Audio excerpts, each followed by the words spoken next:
Nous sommes très heureux de vous accueillir, Lydie Selver, aujourd'hui au Musée des Beaux-Arts de Lyon. Waouh!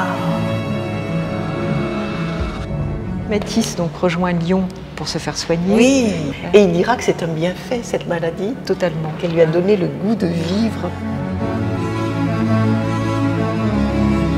On arrive chez les contemporains et c'est Katia qui introduit l'accrochage. La voilà. Ah.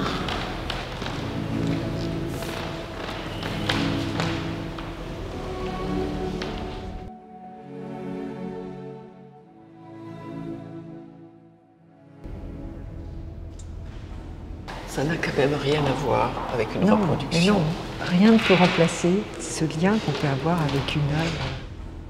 Il arrête la peinture en 1948 et puis il rencontre son modèle à l'automne 1950 et je pense qu'elle a, voilà, elle lui donne une sorte de... Il disait qu'il avait besoin d'elle. Hein, voilà, d'élan vital. Qu'elle lui donnait l'élan. Elle lui redonne le goût de la peinture. Oui, absolument, absolument. Il était fasciné par sa taille demi-dieu. Oui, magnifique aussi. Oui, c'est une demi-déesse. Demi-déesse.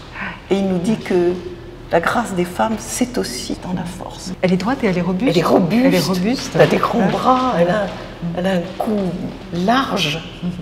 Elle se tient droite, elle est puissante. Qu'est-ce qui vous a le plus touché quand vous avez découvert l'image? Cette liberté, au fond, qui voit en la femme autre chose que les canons esthétiques habituels.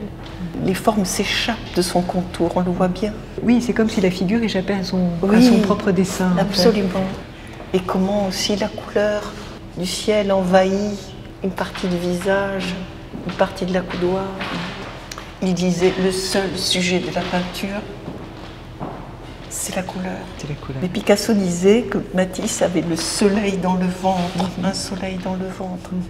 C'est son dernier tableau, oui, mais ça n'est pas une peinture ultime. Mais exactement. Ça n'est pas un testament définitif.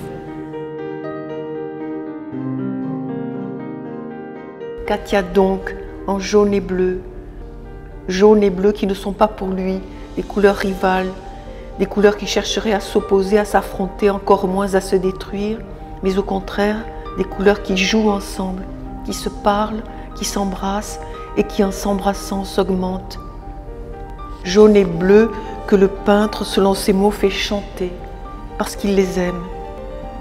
La couleur, pour Matisse, la couleur n'est pas un attribut parmi d'autres.